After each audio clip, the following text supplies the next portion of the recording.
नमस्कार दोस्तों, स्वागत है आप सभी का आपके चैनल पर। मैं मुकुल आनंद शर्मा आज आपको बताने वाला हूँ रीजनिंग की क्लास में इंसर्टिंग द मिसिंग कैरेक्टर। ठीक है, जो हमारा ये टॉपिक है ना, ये इतना इंपॉर्टेंट टॉपिक है कि आप किसी भी एग्ज़ाम की तैयारी कर रहे हो, चाहे आप आरआरबी की कर रहे हो, आप एसएससी की तैयारी कर रहे हो या किसी भी गवर्नमेंट जॉब की तैयारी कर रहे हो, तो ये क्वेश्चन ना आपको उसमें मिलते हैं। तो मैं है आपको बिल्कुल उनके ट्रिक्स वगैरह बिल्कुल उनका आसान तरीके से तरीके सॉल्व करते हैं, ये सब चीज़ें आपको मैं समझाने वाला हूँ। तो चलिए शुरुआत करते हैं हम ना। देखो हमारे पास में ना, मान लेते हैं सबसे पहला क्वेश्चन हमारे पास में कोई एक तरीके से नंबर दिया हुआ है। जैसे यहाँ पे ना मुझे 81 दिया हुआ है, फिर उसके बाद में ना यहाँ पे मेरे पास में 729 दिया हुआ है और यहाँ पे ना 9 दिया हुआ है। फिर उसके बाद में ऐसे मेरे पास में एक फिगर और बनी हुई है 64 और 512 की। ठीक है, और ये यहाँ पे मुझे दिया है 8। फिर ऐसे ना मुझे एक फिगर और बनी हुई है, यहाँ पे मेरे पास में 49 है, यहाँ पे मेरे पास में क्वेश्चन मार्क है और यहाँ पे ना मुझे 7 दिया हुआ है। तो यहाँ पे मुझे फाइंड आउट करना है कि ना ये यहाँ पे ना क्या वैल्यू आएगी। तो देखो जो है इसको कैसे करेंगे सॉल्व। तो हमें क्या करना होता है ना, इनके बीच में ना आपस में रिलेशंस निकालने होते हैं कि इनके बीच में ना आपस में क्या रिलेशन बैठ रहा है। तो यहाँ पे सबसे पहले तो 9 के टेबल में देखेंगे, यहाँ पे क्या रहा है, 9 9 जाना 81 जा रहा है, यानी कि 9 इंटू 9 इज इक्वल टू ना 81 हो रहा है। बेटा अगर मैं 81 में ना 9 की मल्टीप्लाई करूँ तो मेरे पास में 729 आ रहा है। ठीक, फिर उसके साथ यहाँ पर सेम वही प्रोसीजर है, 8 इंटू 8 इज इक्वल टू 64 है। और अगर मैं 64 में ना 8 की मल्टीप्लाई करूँ तो मेरे पास में ये कितना आ रहा है, यहाँ पर मेरे पास में आ रहा है 512। ठीक है ना, ऐसे ही मेरे पास में ना इसके लिए हो रहा है 7 इंटू 7 कितना हो गया 49। और जब मैं 49 को ना 7 से मल्टीप्लाई करूँगा तो मेरे पास में कितना आ जाएगा बेटा, 343। ठीक है, तो यहाँ पे मेरे लिए क्या आंसर आ गया, मेरे पास में ये 343। ठीक, तो इस तरीके के अगर आपके पास में ना क्वेश्चन आते हैं तो आपको इसे सॉल्व कर सकते हो। चलिए सेकंड क्वेश्चन देखते हैं कि अगर मेरे पास में दूसरे क्वेश्चन कैसे आ सकते हैं। अगर मान लो मेरे पास में ना, मैं यहाँ पे एक फिगर ड्रॉ कर रहा हूँ, जैसे मान लो ये मेरे पास में ना 3 सर्कल दिए हुए हैं। ठीक है ना, अब उनको ना इस तरीके से ये 4 पार्ट में डिवाइड है वो सर्कल जो है मेरे। ठीक, अब यहाँ पे मेरा नंबर दिया हुआ है 10 दिया है या 0 दिया है, इसमें 8 है, इसमें 8 है। यहाँ पे मुझे 9 दिया है, यहाँ 3 दिया है, यहाँ 7 है और ये 7 है। ठीक, फिर उसके बाद में ना यहाँ पे मुझे दिया हुआ है 8, यहाँ दिया है मुझे 4 और ये दिया है 6 और यहाँ पर दिया है क्वेश्चन मार्क। तो यहाँ पे ना मुझे इसको फाइंड आउट करना है कि यहाँ पे ना क्या नंबर आएगा। तो मैं देखूँ अगर मेरे पास में क्या नंबर आएगा, तो मुझे फिर भी इनमें भी समय मुझे रिलेशन फाइंड आउट करने। तो अगर मैं देखूँ तो देखो यहाँ पे क्या कर सकता हूँ, तो मैं इनको ना क्या कर सकता हूँ, तो मान लो 10 + 0 + 8 + 8 तो कितने हो गए मेरे पास में 8 8 16 कितने हो गए मेरे पास में 26 हो गए। ठीक, जरा मैं इनको मैं करके देखूँ, 9 + 3 + 7 + 7 तो ये कितना गया हमारे पास में 7 14 15 16 17 17 9 मेरे पास में ये फिर 26 आ गया है ना। यानी कि अब मुझे यहाँ पे कुछ इस तरह समझ में आ गया कि ना इन सबका सम कितना आ रहा है 26 आ रहा है, तो मैं इसको ना x मान लेता हूँ। तो यानी कि 8 + x + 4 + 6 इज इक्वल टू कितना हो गया 26 हो गया। ठीक है ना, तो ये मेरा कितना हो गया 10 और 18 + x इज इक्वल टू 26 हो गया। तो x इज इक्वल टू कितना आ गया मेरे पास में 26 - 18, तो x इज इक्वल टू कितना आ गया मेरे पास में 8। तो यहाँ पे कौन सा नंबर मिल गया मुझे, 8 हो गया है यहाँ पर। ठीक है भाई, समझ में है ना आपको ये दूसरा तरीका भी। अब देखो मेरे पास में ना कुछ इस तरीके भी क्वेश्चन हो सकते हैं, जैसे मैं आपको यहाँ पे ना थर्ड तरीका बता रहा हूँ कि मान लो आपके पास में ना इस तरीके से कोई एक फिगर दी हुई है। ठीक, अब उसमें यहाँ पे ना इस तरीके से नंबर बने हुए हैं ये। ओके, अब ये यहाँ पे लिखा हुआ है 18, यहाँ लिखा है आपका 12, यहाँ पे लिखा है आपका 3, यहाँ लिखा है आपका 72। ठीक, यहाँ है आपका 24, ये है आपका 14, ये आपका ना क्वेश्चन मार्क है। यहाँ हमारा क्या है 112, ये हमारा लिखा है 32, 16, 4 और 128। ठीक, तो ना हम क्वेश्चंस को कैसे करेंगे, देखो इन क्वेश्चंस को करने के लिए हमें क्या करना है कि अब मैं ना यहाँ पर दो तरीके अप्लाई कर सकता हूँ। पहला तो है ना मैं क्या करूँगा कि या तो ना मैं इनको इस तरीके से चेक करूँगा या फिर ना मैं इनको इस तरीके से चेक करूँगा कि किस तरीके से मैं आपस में रिलेशन बन रहा है। तो सबसे पहले मैं क्या करता हूँ, मैं ना ये वाला तरीका अप्लाई कर लेता हूँ। ठीक है, तो दोनों तरीके से हम यहाँ पे आगे देख लेंगे। तो सबसे पहले हम ना कॉलम की बात कर लेते हैं। बेटा अगर मैं यहाँ पे इनके रिलेशन देखूँगा तो मुझे यहाँ पे दिख रहा है कि अगर मैं ना 12 की मल्टीप्लाई कर दूँ किसके साथ में 18 डिवाइड बाई 3 के साथ में, तो मुझे ना 72 मिल जाएगा।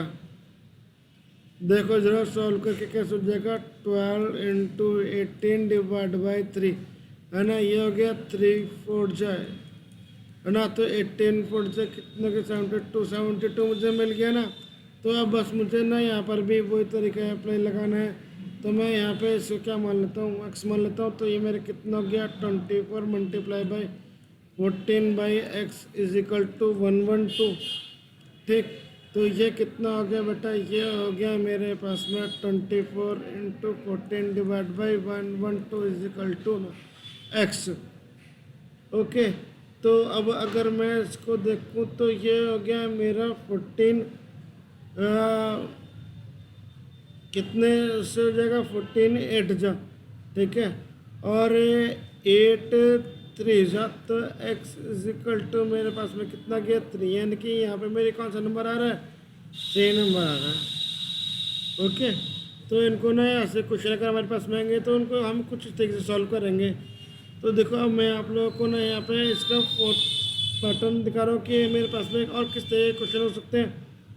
जैसे मेरे पास में ना यहाँ पे मान लो एक सर्कल दिया हुआ है, उस सर्कल को ना कुछ इस तरीके से इनमें डिवाइड किया हुआ है।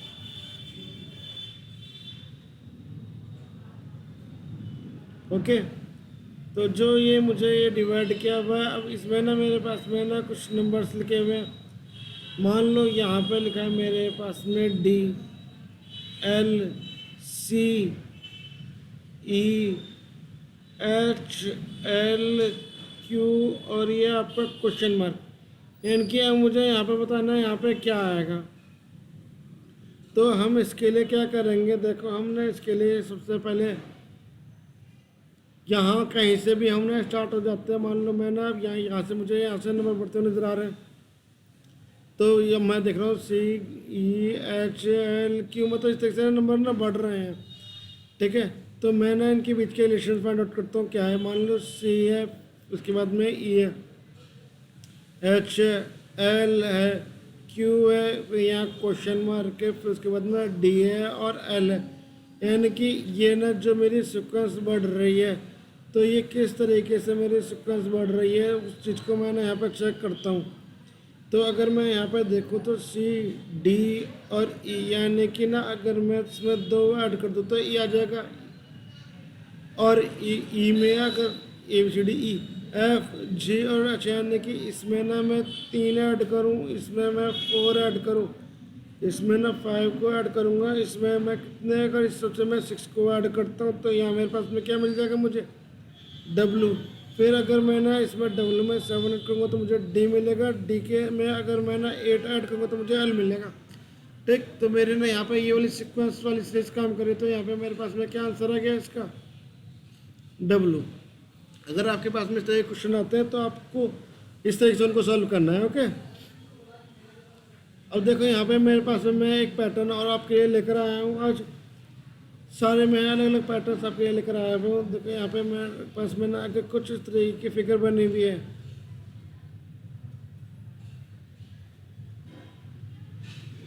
ठीक है ना, अब उसके बाद में ना इनको इस तरीके से कनेक्टर भी देखो फिगर चल रही है हमारी।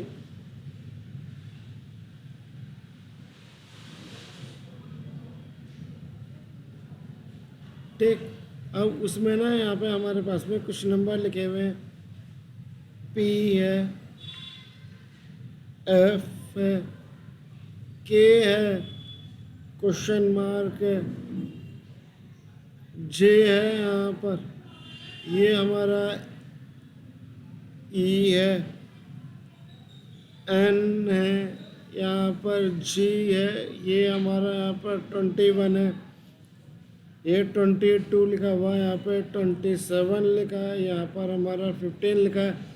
तो अब मुझे ना इनके बीच में रिलेशन देखना है कि इनके बीच में ना रिलेशंस क्या होंगे, किस तरीके के इनके बीच में रिलेशंस बन रहे। तो हमने अगर इनके बीच के रिलेशंस देखे तो बेटा हम क्या देख सकते हैं, देखो अगर मान लो मैं ना क्या करता हूँ, मैं अगर इनको मैं मान लेता हूँ पी और एफ को मैं मान लेता हूँ, मैं ना क्या आपको मैं वो बता रहा हूँ कि इनमें ना आपको क्या करना है कि जो मेरे अल्फ़ाबेटिकल पोजीशन होती है ना, जैसे A B C D E F G H I J K L M N O P Q R S T U V W X Y और जेड, ठीक है ना। तो इनको ना एक नंबर इस तरीके से आप उनको ना आपको ये याद करने होंगे नंबर कि किसके ना आप कौन सा नंबर यूज़ करोगे, ठीक है ना।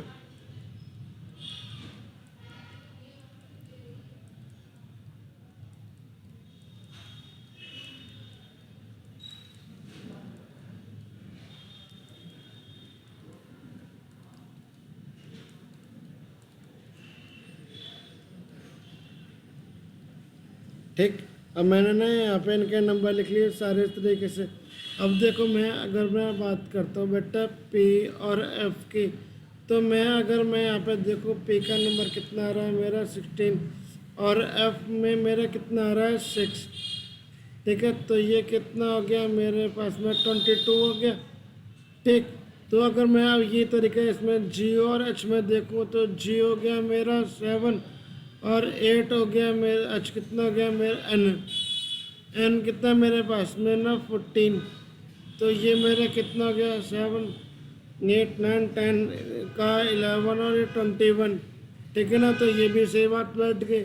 अगर मैं ई और जे में देखूँ तो ई है मेरा 5 और जे कितना है मेरा 10, तो ये मेरा 15 हो गया, ये मेरा सही हो गया। तो अब मैं ना यहाँ पर ये तरीका अप्लाई करूँगा, तो अब मैं इसको ना एक्स मान लूँगा। तो के की वैल्यू कितनी है बेटा 11 plus X is equal to कितना हो गया 27। तो एक्स की वैल्यू कितनी होगी 27 माइनस 11। तो एक्स की वैल्यू कितनी है कि मेरे पास में यहाँ पे 16। तो ये अब देखो एक्स की वैल्यू कितनी है 16। अब 16 मेरा किसका नंबर है मेरा पे का, तो यहाँ पे मेरा क्या होगा पे होगा। ओके, तो जो मेरा मिसिंग करेक्टर है वो कौन सा आ गया मेरे पास में पे आ गया। तो यहाँ पे मैंने आपको ना 5 टाइप्स के क्वेश्चंस मैंने आपको करवाए हैं, ओके, मिसिंग कैरेक्टर में। तो इस तरह के हमारे पास में मिसिंग कैरेक्टर्स वाले क्वेश्चंस आते हैं। इससे पहले ना मैं आपको रीजनिंग में ऐसी एक्सरसाइज भी और भी करवा चुका हूँ मैं वीडियोस।